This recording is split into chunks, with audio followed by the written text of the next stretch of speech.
What is a P&ID? A P&ID, piping and instrumentation diagram, is a schematic drawing that illustrates the functional relationships among equipment, piping, and instrumentation within a process system. It employs a standard set of symbols to depict components such as pumps, valves, and sensors, showing how they are interconnected to regulate the flow and operation of the process. A P&ID drawing consists of the following components: pipes and process flow, process equipment, instrumentation, valves and fittings, control logic and process information.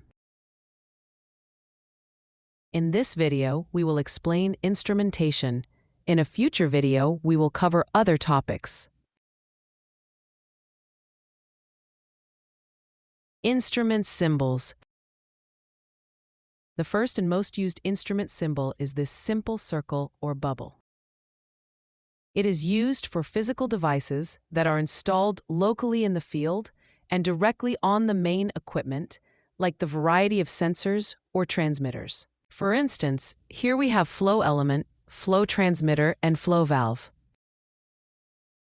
The second symbol is a circle with a single horizontal line. This symbol is located in or on the front of the central or main panel or console and is visible on the front of the panel or on the video display.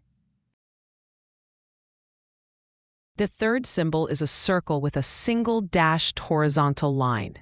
This symbol is located at the rear of the main panel behind the panel and is not visible on the front of the panel or on the video display.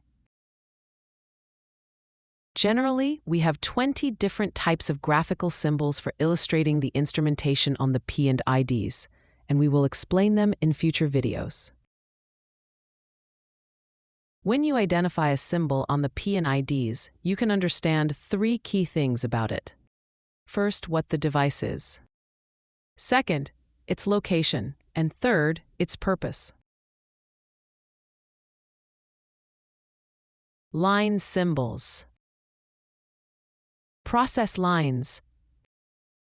A process line is a solid line that represents the actual flow path of fluids, such as liquids, gases, and slurries, in an industrial system.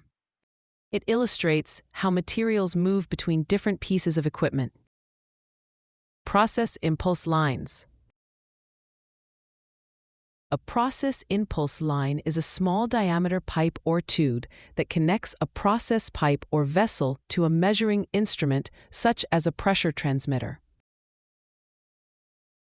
Electrical signal. An electrical signal can be either analog or digital. Capillary line.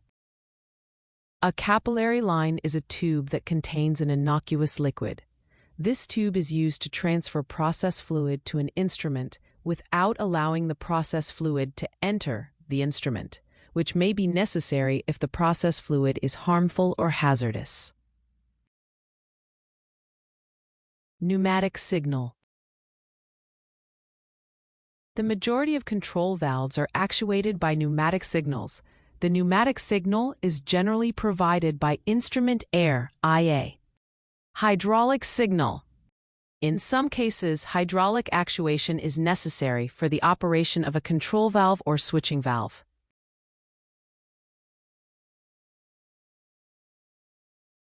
Instrument tag number.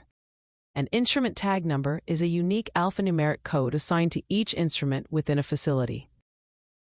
It consists of letters that indicate the instrument's function and a number that uniquely identifies that loop number. Indicators. In this example, the first letter is P, which means pressure, and the succeeding letter is I, which means indicator. And finally, we say pressure indicator. Another example, the first letter is T, which means temperature, and the succeeding letter is I, which means indicator. And finally, we say the temperature indicator. Transmitters. In this example, The first letter is P, which means pressure, and the succeeding letters are I with T, which means indicator transmitter. And finally, me say pressure indicator transmitter. Thank you for watching my video. Please like and subscribe to my channel and press the bell icon to get the notification.